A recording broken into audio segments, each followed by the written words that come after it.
ఈరోజు ఇప్పుడు నేను మార్నింగ్ వచ్చాను బయటికి, ఇంకా నేను ఎప్పుడు ఇంటికి వెళ్తానో తెలీదు. సపోజ్ నువ్వు ఇంటర్వ్యూకి వచ్చావు, ఈరోజు మాకు మీటింగ్ ఉంది, ఇందాక ఇంత తర్వాత మీటింగ్ ఉంది, ఏ టైం అయితే తెలీదు. అంటే టైం నిద్రపోవాలి, టయానికి నిద్రపోవాలి, టయానికి తినాలి, టయానికి పడుకోవాలి, లేకపోతే టీవీ చూసుకోవాలి, లేకపోతే వేరే ధ్యాస అనేది ఉంటే ఈ బిజినెస్లో సక్సెస్ కాలేము. ఎందుకంటే కాలేమంటే ఈరోజు అందరు జెంట్స్ అయినా, ఈరోజు లేడీస్ అయినా ఈ రియల్ ఎస్టేట్ బిజినెస్లో చేయాలి అంటే అందరినీ, చుట్టాలని, పక్కల్ని, ఫ్రెండ్స్ని అన్ని పక్కకి నెట్టి చెత్త డబ్బాలో పెట్టి మనము ఈ పని చేస్తున్నాం అంటే సైటు, ఇల్లు, ఆఫీసు ఇదే నిద్రలో ఉండాలి. మనం కళ్ళు తెరిస్తే బ్రోచర్, కళ్ళు మూస్తే బ్రోచర్, కళ్ళు లేవర్స్ ఇవే కనిపిస్తూ ఉండాలి.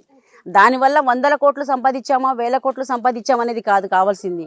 దానివల్ల పని మీద మనకి ఎంత శ్రద్ధ ఉంది, పని మీద మనం ఎంత శ్రద్ధగా పని చేస్తున్నాము ఈ పని మీద అనే ఉద్దేశంతోనూ మనం ముందుకెళ్ళిపోతే వెళ్ళిపోతాం. లేకపోతే